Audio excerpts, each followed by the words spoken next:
Douglas Harding's methods for altering one's state of consciousness by a naive interpretation of what one can see does have a number of flaws.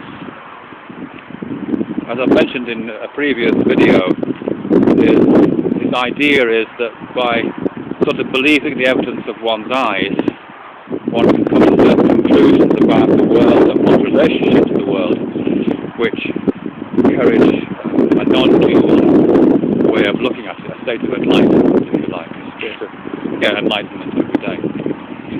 But there are problems with that, and I think some of the problems lie in his understanding of what vision really is. The model of vision which he asks us to adopt, and it does work, so I've done it myself, but it is limited, and I think those limitations are because that model of vision is not correct, really. The idea, the sort of vision that Harding's methods rely upon is one in which the eye, and he uses the singular eye, because he says our vision is singular, even though we have two eyes, binocular vision makes it appear that we're looking through a single eye.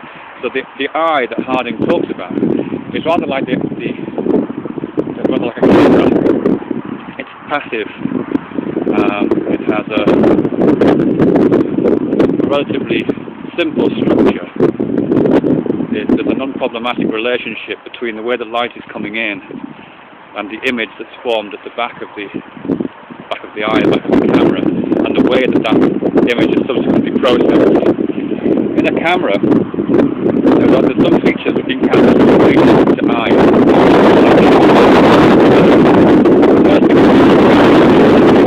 The surface at the back, the film is located over the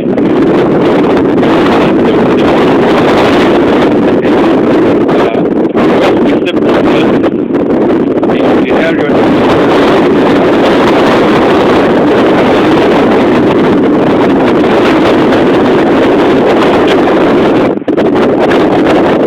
very different to the human eye. The human eye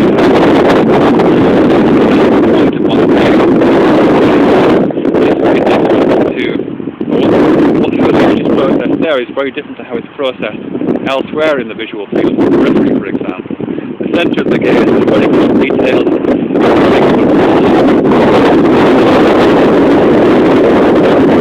The gaze, out here somewhere, is not good on details.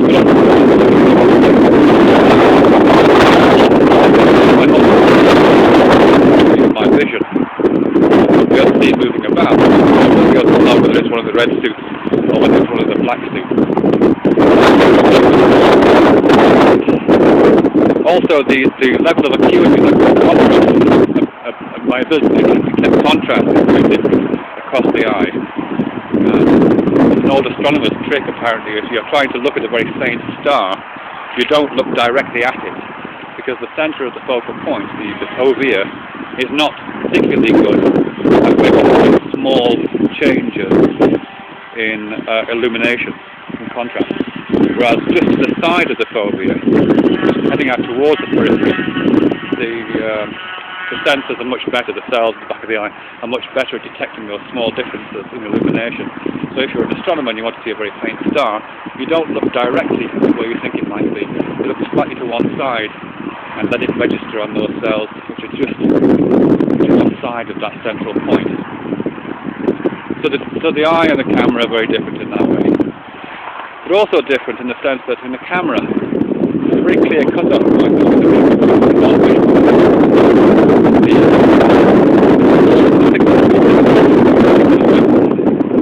the computer I contacted the chemist, and there it is, there's a border around it, and that border represents the edge of the illuminated field, the edge of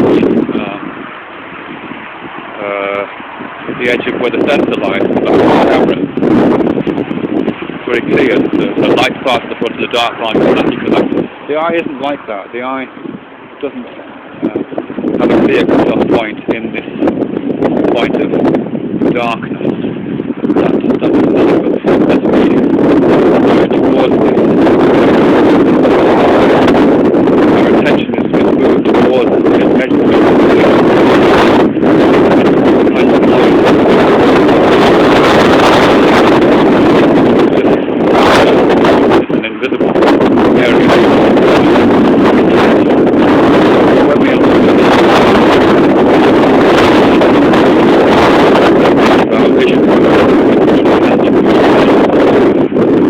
there's another big difference there. And if we extend comparison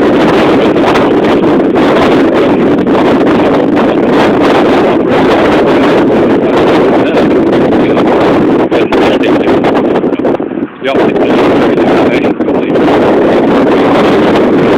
probably too many they're processed. Little lines are